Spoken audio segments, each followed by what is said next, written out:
Howdy there, my name is Keena Ballard. I'm 22 years old. I'm a female with deep brown skin, deep brown hair, dark brown eyes, and I also am wearing a pink shirt with blue jeans you cannot really see. And today I'll be interviewing Yvonne, a student with a disability. Oh, Evan. Evan. Oh, I've been calling you Yvonne this whole time. Oh no, my bad. I'm sorry. All good. A fellow student with a disability. Nice to see you again. Good seeing you too. So, tell us a little bit about yourself. I am on the spectrum, and took a long break from the college. Took a long break from the college scene to focus on the workforce, only to now get back into the college scene. And I'm taking 2 classes at Harbor College. Harvard College, where is that? Harbor College, it's in San Pedro, Wilmington area. Okay then. Thank you for that information. So, what is your major? My major is child development. Very interesting. Why did you choose child development? I got hands-on experience during my senior year in high school with first and second graders. At the time I was like undecided, so I just didn't know what I wanted to do. And pretty much like, you know, I think once I started working with the kids that I was working with, I'm like, that's what I want to do. Mm-hmm. And I think I just felt like that was my calling, you know. I understand that. I was also working with kids, but I decided not to choose it as a major because the parents are kind of yucky sometimes. They can be, yeah. Yeah. So, what are your goals with your major? I'm hoping to become a TA in a classroom at an elementary school with children with special needs or without. Why a TA and not a teacher? I don't really want to go through all the credential stuff. One of my friends is going through that now, and she's like, this is hard. And I'm like, oh. This sounds very overwhelming, and I understand that. This sounds very stressful. Yeah. That's mainly the reason why I didn't want to become a TA, because it sounded like a lot of work. But you don't and I was teach. like, that's the thing. Yeah, there's a fine line though. True. Really. So, are you a part-time or a full-time student? I am a part-time student, as I'm taking only 2 classes, like I said. I am full-time. I didn't know that. I thought I was part-time for a long time. Yeah. But then this semester, I'm actually taking 3 classes. Oh. 2 online, 1 in person. And it's like a hybrid class. Right. So, how many terms have you done? I mean, I've been a college student since fall of 2013 or whatever, and I've pretty much took a break in spring of 2016, and then I went back spring of 2024. So a lot of terms. So yes, a lot of terms. Too many terms. I get it. I understand. That is a lot of terms. So, how do you take your classes? Online. Online. Did you do it in person? I have done it in person when I was in, like, you know, I didn't have a job or anything other than that or whatever.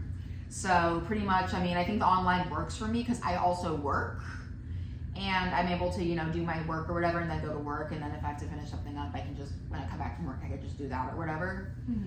And you know, with like also my schedule is just variable. It's a very variable schedule, so it's like I don't really know which days I'm necessarily working on. And like what times, so it's like, you know, if I have class that day and if I have work, it's all about time management. I agree. And why did you decide to switch over from like being in person to being online besides work? Was there any other reasons? It's just the schedule. It's like, I think the format of it, they like break it down or whatever, which is really great. And you know, I think week by week, so it's not like it's like boom all in your face, you know, like, so like, you know, and the fact that, you know, I mean, the fact that you can Zoom call your counselors, I mean, without having to leave the comfort of your own home, which is great. You know, be able to do your accommodations there. Like, I mean, you can pretty much go to any college if it's an online class, essentially. Not thinking about it. So my question is, how do you transition yourself from I'm at home to I'm at school? Is that a hard transition? I find a lot of people have that hard time. I've never this really. This is my work. This is my home. I've never been a procrastinator, so I just feel like, you know, going online and just, you know, I'm always on my computer anyways, so it's like, you know, I sometimes like always just think that if I have like work to do, then like I'll do it, and if I like need help or whatever, I, you know, go to like the tutoring center or something on campus or whatever, because I've learned that doing tutoring sessions on Zoom is a little bit less effective than doing it in person, whereas like you're actually having someone with you and like seeing the work versus like a screen, because Zoom can have some technical difficulties. Yes, definitely a lot of glitches. And sometimes I feel like it's harder to really focus on what you're doing because Easily. there's so many distractions. Easily. So, yeah. And then also it's like you have to raise your hand thing, and sometimes your question gets passed over. It's a lot. Yeah. I haven't had tutoring online, but I have had it in person. I think that's very beneficial for me. I'm actually going to take tutoring for stats. Nice. 101. Oh, wow. Yeah, and I like the class so far. Yeah, no. The professor's nice, even though she got a very low score on Rate My Professor, which was That's what I've learned here. My professors is your best friend. Yes, but sometimes it's also your worst enemy, because some people will not do any of the work and be procrastinators easily. and then blame the professor. So it's really, True. yeah. And then I'm like, can people be like, this is neurodiverse friendly? More comments like that. Easily. I'm saying, because I remember I had a professor, like, I think my second semester of college, it was an English class or whatever, he got, like, mixed reviews, and so I just kind of bit the bullet and was like, okay, screw it, I'll take him or whatever. And come to find out, he was, I mean, I ended up passing the class, which was great, but, like, he was just, oh my god. He wanted all the essays on tan paper. Like, not like white paper, because apparently white paper gave him cataracts. What is cataracts? And what? Wait. Like, old people get them. He was an old guy. Oh, I feel like most professors are old guys. I don't know why. It's just, I feel like maybe old guys are old women, but there's really not any young professors. Maybe they think we'll get distracted. I don't know. Yeah. Do you think everybody should take their classes online? I think so, especially if they have like a job and just, juggling that. I mean, like, I also don't drive, so I think like driving to campus and to work, like having the car not be in the picture is also a big thing as well. Yeah, I also don't drive, so I take the bus. Likewise, I do too. And the bus is overwhelming for me. It can be, yeah. Yeah, there's a lot of loud noises on my bus, and I literally put my AirPods in my phone, and people are just like, excuse me, and I'm just like, do you not see the AirPods in my ears? I know. I'm like, it's the anti-social cue. Like, Exactly. headphones in your ear, not listening. That was so bothering for me when people would just touch me randomly, though, because I'm like, too much sensory already. Yeah. So I got over ear ones, which have been majorly beneficial because they have like noise canceling on it. Anyways, Nice. Also great for studying. Yeah. So why are you only taking 2 classes? I know my limits. I've been doing 2 classes, and I feel like that's the rate of like, I can take those classes and not be super overwhelmed. I've once tried 3 classes at a time, and I feel like I got so overwhelmed, like it felt like I bit off more than I could chew at this point. So I think I just had to like end up dropping 1 and then taking the 2. And then, however, 1 to 2 classes is my max. I've just done 1 at a time, and then I've done 2 at a time, and then it's been like great, fantastic, but I feel like 3 and up is like, I cannot, that's biting off more than I can chew. Yeah, I bit off way more than I can chew a couple semesters ago, and I took 5 classes. Oh wow. 4, and then 1, they're like, a couple of them were online, so it was okay. Yeah. But then there was 1 in-person class that was a lot more energy than I thought it was going to be. Yeah. And it was too much. Yeah. So like, I went from like taking 3 classes, there's like, I'm gonna bump it up to 4. I mean, I'm like, gonna bump it up to 5. And I'm like, well, okay. I mean, like, I took 6 classes in high school, and I'm still wondering how the heck I did 6 classes, like, all those classes in 1, calendar year. Yeah, that's a lot. I was just like, There's a person I know who's taking 8 classes, and I said, how are you even talking to me right now? Because I'm like, you must have really good planning skills, or you were failing in a couple of those classes, or maybe just passing, I don't know. Yeah. But great job to people who are taking more than for a real. couple of classes. For Y'all real. are doing amazing. Yeah. Don't let anybody tell y'all otherwise. Yeah. Anyways, so you already said you have a disability. How do you think that affects your schooling? I think like I have note takers. I mean, the thing is, the classes I'm taking, I don't have to like face to face a professor. It's only online because the work's already there. So like, then technically the notes are already there because the work's there. But I feel like in person, I have to have note takers because I am a visual learner. I think I learned very well that I'm a visual learner. And auditory, I cannot like if somebody like a professor says something like this is it's gonna go one ear and out the other with me. Like I'm not gonna like if you don't write it on the board, I am not gonna be able to like succeed. Like that is like my main mode of learning. For me, it's not even just like my brain is not processing. It's just like I won't hear one word, the whole sentence will be thrown off. So it's just like he was like, this thing is due, and I'm like, what? Yeah. My brain will be like, it's like, I don't know if you know what Charlie Brown is, but like, whoa. That's what it is sometimes, like, whoa, and I'm like, what? Yeah. Say it again.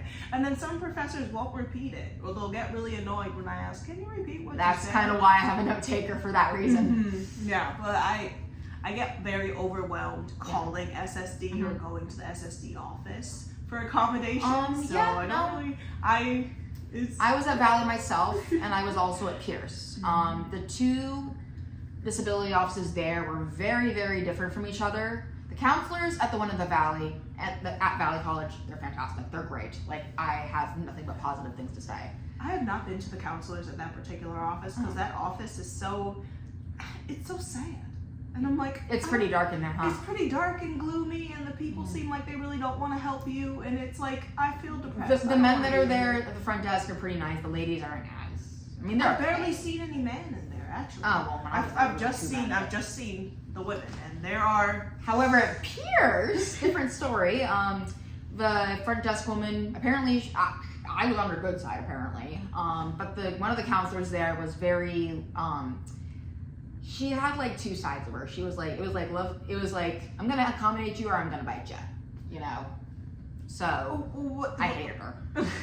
Wait, I thought you said you were on her good side. You didn't get a. No, that was the person at the front desk. The counselor at Pierce. Oh my God, like there was things, like you know, she was like no in between. So she had a lot of mood swings I've noticed, and it was very odd. I was like, okay, like to me it's like maybe they should not hire somebody who has that severe mood swings to work in that particular office. My old day program was on Pierce College or whatever, and they're like, oh, you know, she wants to make sure you succeed. I'm like, by being mean to me? Sure, okay.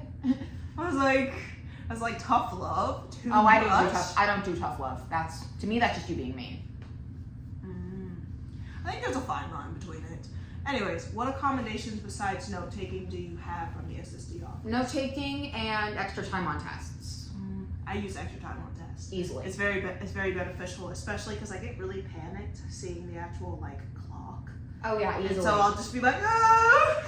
Easily. I'll either rush to get through it or I'll like stall for a long time. 100%. Yes. Scared.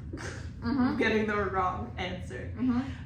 What accommodations does the college not offer that you think would be helpful? I think if they offered like, you know, having like a, you know, a mental health space or whatever, so like anybody can like, you know, go in there, like if they're anxious about starting class or whatever, they can just go in there, you know, debrief, you know, get all their anxiety out or whatever, and then, you know, and the professors would be on board with that because, you know, it would be in the accommodation, and then the person would come back to class when they're ready when they're regulated.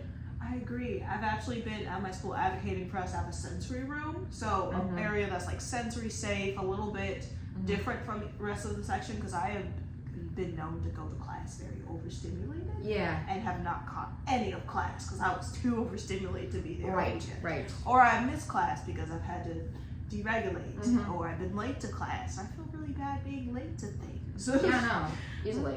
Yeah, so I'm like, I really wish they had that. And some people have counteracted. I've talked to my friends about it, to other students with disabilities, and they're like, we don't want a target on our back. No. So we just want to be deregulated. All the you know, we're stressed. Yeah, like if you're having a bad day, then like, you know, I don't want to like come into class and cry, you know? I mean, I did that so much in my K-12 education that it's like. So, are there any other accommodations that the school does not offer that you think they should offer? That's all I can think of at the moment. Okay, so do you think this term student with a disability is offensive? Well, to me, it's not really offensive, because it's really just a blank, way of explaining who I am. Versus, I feel like there's some people that could be offended by that, but then there's some people that have higher tolerance for that, and then there's lower tolerance for that term. So I think it really, really, really depends on the person. I agree. I take pride in it. I think a lot of people don't, and that's really sad. I think it's a shame. But then also it's like, I think it's kind of weird when people say the terms like student with a disability, but then they don't clarify what disability, because it's kind of like, person with autism, that's like a person first language. It's perfect. It's great, but yeah. I think it's like, I feel like it's weird for me because I have two disabilities. I have autism and I have ADHD. So like saying person with autism and ADHD just doesn't feel as comfortable to say. Right. But saying like person with a disability, I'm like, look, it has an S at the end. I could say like person with disabilities. Yes. So I completely forgot what I was gonna say. How do you disclose your disability to your professor? I usually, sometimes I email them. If it's an online class, I email them and say, hey, I'm a student with SSD, and I do receive accommodations. I'm just letting you know in case you get something sent to you. It's for me.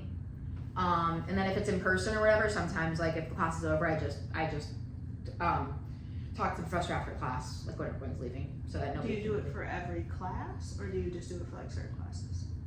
I think the fact that they have like my disability file, I think they would know that I have a disability. I do kind of try to explain to them. Like, that sometimes I may not catch information well, like, that kind of thing. That's part of my disability. At one point, my old day program, my staff was in class with me, so like if I didn't catch something, she'd be like my eyes and ears, kind of. Like a hawk. Yeah, kind of. Yeah. Yeah, it's really fun analysis, I think.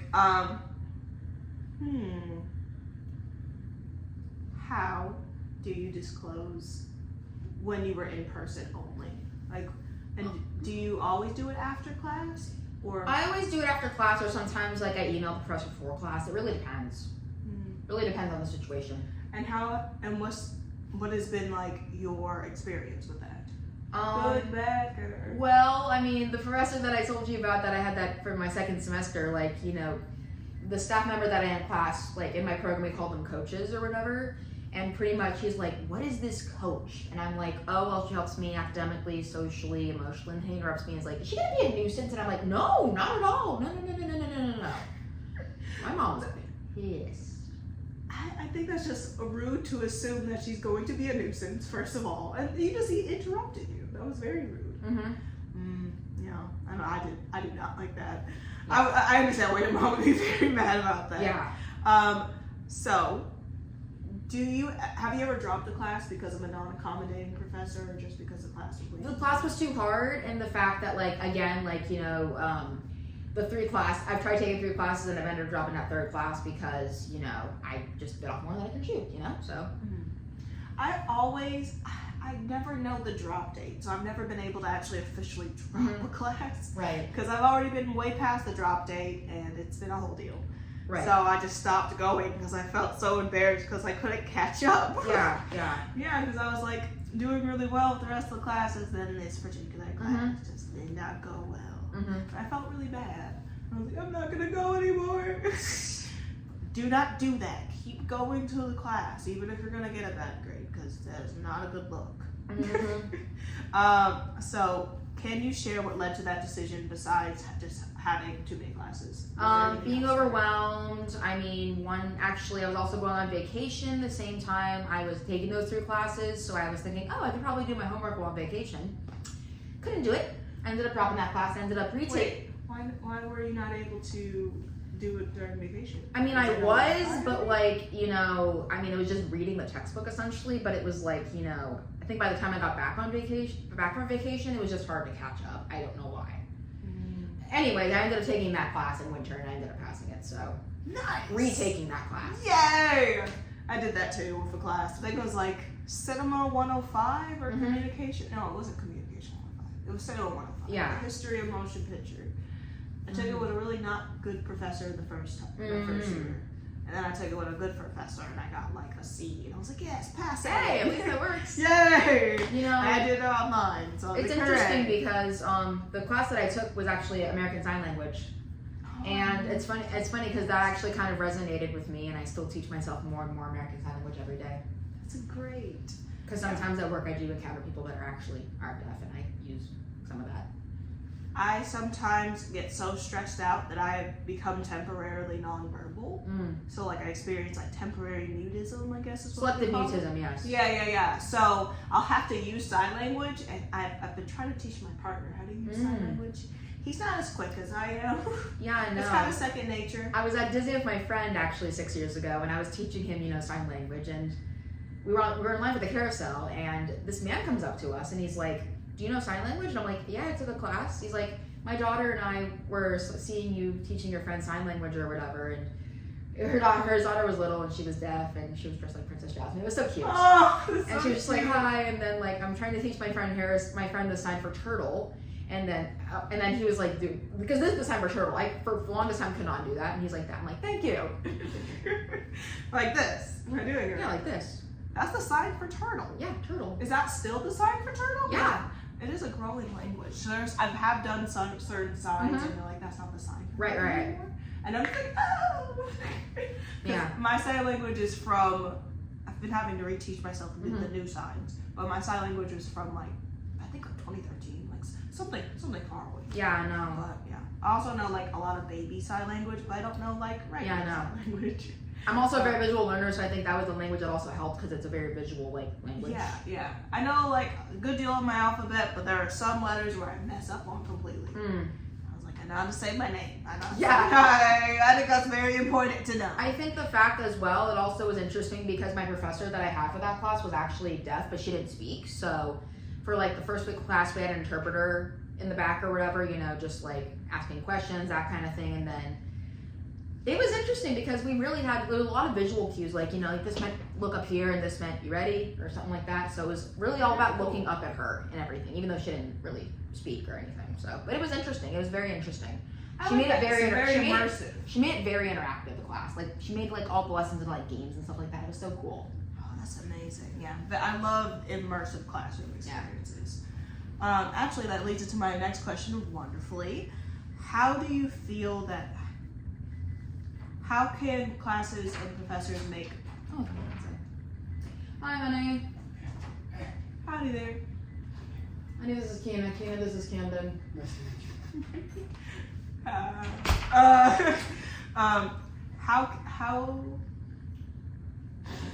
I got totally sidetracked because he came in. I was like, All good. Okay, so.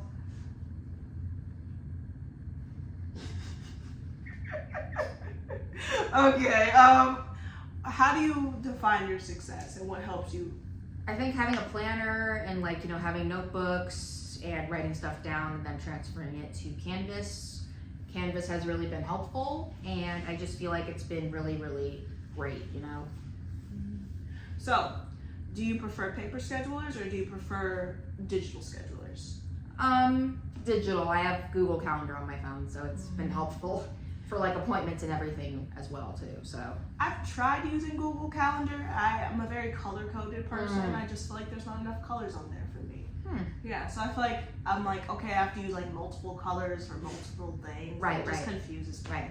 So I've been actually trying to erase my Google Calendar to start over because it's still quarantine calendar. Right. I don't know how to delete it, so I'm just stuck. I'm like, and every time I'm like, never mind, let me just. Yeah. So, how do you avoid procrastination? Procrastination, honestly, I try to log into my computer and see if I can at least do something. And I think if I usually try to set a goal for myself, if I can complete this by the weekend, that would be amazing. And I can just have the rest of the weekend to chill out, so I just plan what I do accordingly versus just leaving it to the last minute. Do you give yourself a reward? Because I know for me, after a really good study session, I'm like, yeah, now I can eat a cookie. I don't know, not something. I just feel a sense of hey, I did this. I have the weekend free. That's enough of reward. I mean, to me, it's hey, I did this. I can get on with my weekend and have fun.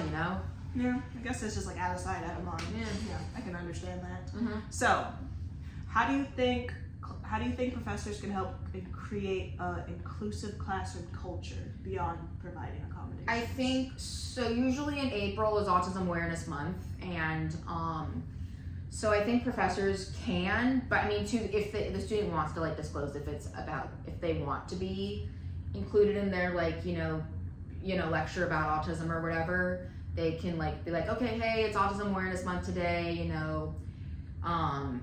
I mean, they can mention them by name or not. I mean, I think it depends on the student's comfort level. Like one of the students in this class is on the spectrum, and I'd like to talk about it because especially this month is Autism Awareness Month. Mm-hmm. And how do you think that would help? I think it would make like I think it would make the other classmates a little bit more hopefully patient, a little bit more kindness, because honestly we need a little bit more kindness in the world personally. I agree. I do feel like Autism Awareness Month has become more for the caregiver than it actually is a person with a disability. Like, my mom said, Keena, it's April, do you want to do anything? Mm-hmm. And I was like, why? Autism Awareness Month, is it for me? I'm aware I have the thing. A holiday. Like, not a holiday on like a calendar. Yeah, but also I told her, like, I'm aware of the thing. I don't need to. As am I. Yeah, I'm like, I'm aware. I mean, I feel like it's more for like other people to be aware, to be more kind. Oh yeah, easily. Mm-hmm. So I feel like it's like less about the individual who has easily the disability. Easily. So I do agree with what you said, but I do feel like maybe like bringing them up to the front if they feel comfortable and like sharing a little bit about their story. Yeah. Like, oh, like, the awareness element. Not just like, you have a student right here who has a disability, like point them out. Or like, I feel like some people would be uncomfortable with that. So, besides a planner, is there any other specific accommodations you use or bring? I think I only use my Google calendars, and like, I kind of just write a lot of stuff down on like Post-its, and I just put them like, at my desk. So when I'm at my desk, I can like just see it and it's like right there. I personally use not only just a planner, but I also use like fidget toys. Because for me, it's just so hard to focus when I'm not having something in my hands. I've never really been a fidget toy person. I've just always. I feel like I've just gotten into it now. Yeah. In college. Like, I feel like it's just like, okay, yeah, you definitely need something. Easily. Because what I was doing before was like the pencil thing. Yeah. People would say like, can you stop doing that? Or like the bouncing my leg. Oh, I bounce the leg constantly. That's literally a thing for me. Yeah, I feel like I don't do it as often. Right. But it is something I catch myself doing. Yeah. I'm like, oh. And I'm such a hypocrite about that, because when I see other people doing that, I'm like, can you stop? Oh yeah, easily. I don't like it. It's like makes me nervous. Are you okay? I don't know. Yeah. So what accommodations? Oh wait, no, I already asked you that. What accommodations or tools do you think other people should bring to their college experience? I think it really depends on the individual, and I think it really depends on their needs, and I think it also depends, like, what they need versus, like, needing it. Like, I have to have this just because this person, like, no. Just because you're autistic doesn't mean you have to have every, like, stim toy if you don't need it. I mean, I agree. But I do like trying out different ones, because there was like, oh, I never knew that existed, or that's pretty cool. Right. So I do, me and my cousin get like this fidget box that's like 100 different fidgets from wow. Amazon, and we try them all out. Oh, that's awesome. And they don't steal all of them. I'm like, great, we're supposed to be sharing this. My bad. Don't tell I told you that. What is your best experience with a professor regarding like accommodations? All my child development professors that I've had were fantastic. Like, I don't think, like, besides that one professor, like, all my professors have been fantastic. Like, that's great. So, which is great. And the fact that they're accommodating me is, I think, even better, because, like, that's all I ask. I feel like it's very different from when I went to school. And it wasn't very, like, if you asked for accommodations, it's like you didn't always get them, or you would get some backlash between it. And like, it's a guarantee here. Yeah, it's a guarantee. It's a guarantee. I mean, I feel like I've had some professors who are like, I've had to explain a lot what it was in very specific detail. I'm like, can't you just help me, please? Without me having to explain it very big detail. So, do you feel like you have a strong sense of community at your college? When I was at Valley, easily. There were so many, like, there was always, like, clubs and, like, little booths around or whatever with all the clubs, and, sometimes they had employment day, and there was a lot of, I just feel like it was very lively, and I did have friends that I hung out with, too, in college. Granted, they're all different majors, but we just always hung out by the steps or whatever. It's really nice. I agree. And were you a part of any clubs? I was part of the Abilities Club for a little bit, which is a club for people with disabilities. The person that ran it, I think, was in a wheelchair, so I think it was really anybody could come or whatever, so it was really cool. And also the fact that my day program was a day program for people with disabilities, it also it felt more like a community, I guess, in that respect, because I was there with them 24/7. Well, not 24/7, but Monday through Friday. Mm-hmm. That's very cool. Were there any other clubs you were a part of, or was it just the Abilities Club? No, it was just the Abilities Club and then my day program, which was technically. And were you part of any clubs where you were at Pierce? No, I wasn't. Okay. And what are some misconceptions about college that you feel you want to clear up? A lot of people are like, oh, college work is so hard, blah, blah, blah, blah. Honestly, my first semester in college, like straight out of like fall of 2013, 2 straight A's. So, I mean, I think it's more like, I didn't really necessarily take high school seriously because of like all of the emotional stuff that was going on with like drama with my friends and my crazy ex and whatever. And then I think when I got to college, it was like, bam, I needed to get my act together, and I did. I feel like I've heard this a lot from a bunch of people where it's just like, they always say college is so hard, it's so easy. Easily. I wonder why they said it's hard to begin with, and what started that misconception. Interesting, because certain colleges, I feel like, it also depends on the professors too. Because I feel like when I was at Pierce, I was not getting straight A's. I mean, I was passing, but I wasn't getting straight A's or anything. But like, I feel like they made the classes there tougher than they needed to be. Whereas at Valley, it was like, okay, anything goes, that kind of thing. So I always call my school the Wild Wild West because it's just everything all the time, all at once. It's like, pew, pew, pew. It's crazy. Yeah. Anyway, what advice do you have for people who struggle to make friends in college? Honestly, I always get numbers of people in my classes or whatever, just in case if like I don't understand work or whatever, or if we're doing a group project, then that way, like usually after that class or whatever, sometime hopefully we can, hang out or whatever. We have so much in common. Actually, and it's funny because there's some people that were in my classes in college that I actually just ran into to this day. So really, and that was like the classes that I took were like 12 years ago. So wow, that's wild. It's like you get an everlasting bond. Easily, yes. Yeah. Oh yeah. Well, what I've heard from, I feel like this is very perpetuated in movies though, particularly, but like college friends are the people like you are the best friends with forever, and like high school friends, you're like, you keep them for a little bit, and then you kind of drop them. Like, I've heard that like if a friendship lasted more than 15 years, it's a friend for life. I've heard 7. I've heard some things where it's just like if you have a friendship that lasts more than 7 years, then like your friendship is solid forever. Yeah. I'm like, that's a very specific number, 7. 7. I don't know why. Yeah, but 15, really. Maybe I'm just making that number up. I don't know. Oh, I thought you saw it like a statistic or something. Maybe I'm making it up. I saw something like with that thing. I just couldn't remember the number. 15 sounds like a solid number. Some people will be like, that's way too long. I don't want to be friends with somebody for that long. To me, I think anywhere from like 5, I don't know, like 5 to 6. It depends on life events. Easily, yes. Yeah. And the friendship. Okay, so do you think colleges should provide accommodations every semester? Or not accommodations, sorry.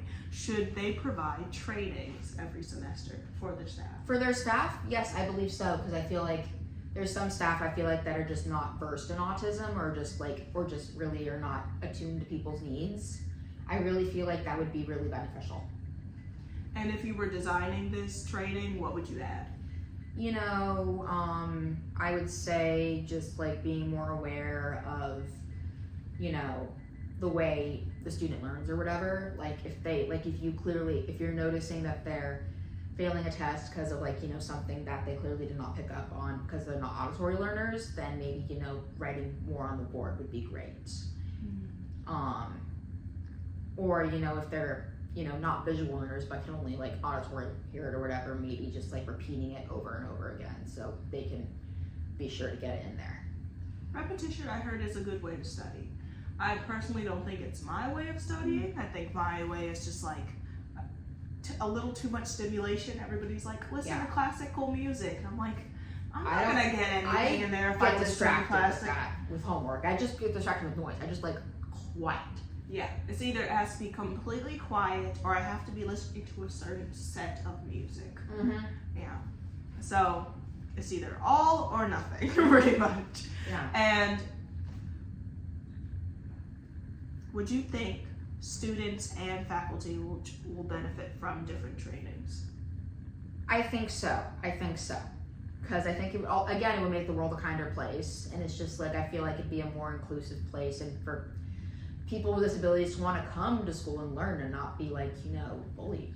I mean, there was times where I hated going to school, like at times in my K through 12 education, because I just did not like being bullied and being in the same group of people. I agree. And there were some classes I had classes with the bullies in, and it was just like, why am I here? It's like you're putting a target on my back. Exactly. Sometimes I feel like the bullies were, for me, not my peers, but were the actual teachers. And the teachers were really cruel sometimes. Oh yeah, easily. And I was like, I'm supposed to look up to you. Exactly. You're supposed to be the person I trust. I understand. All my teachers in high school, I mean, there were only a few of my teachers in high school that I liked and that actually were like nice, and I'm like, I like you. Don't ever change. But then there were teachers that were like, how did you get your credentials?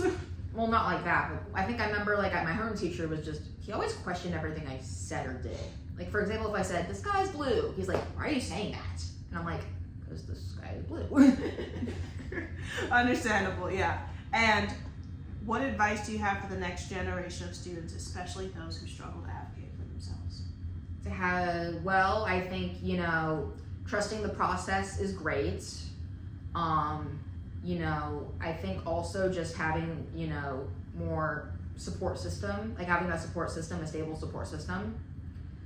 And having them probably encourage you if you can't advocate or whatever, and like obviously if you have like someone you're working with or whatever, then working on advocating and role playing with them would be great, and just that kind of thing. Very good advice. And what's something you wish you had or knew before you started college?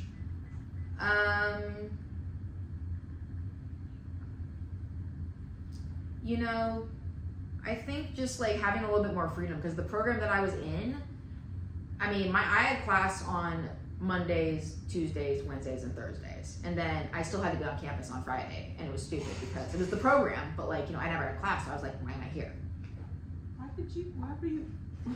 Why were you there on Friday if you didn't need to go, if you didn't have class? It was part of the program. It was so stupid. Was it like, this is a social day? It's like, yeah, we would pretty much go off campus or whatever to do whatever, so. Like CBI. Yeah, kind of like that, yeah. Oh, CBI is, I think, community integration. I forgot what the B was, or what the A is. Yeah, something like that, yeah. Yeah, I was close. I guess I'll figure it out one day. Thank you for coming today and sharing your experience. And please make sure to hit the like button, comment down below, and subscribe for more content like this. Thank you again for joining me. Of course. I hope you have a wonderful day. Bye. Bye.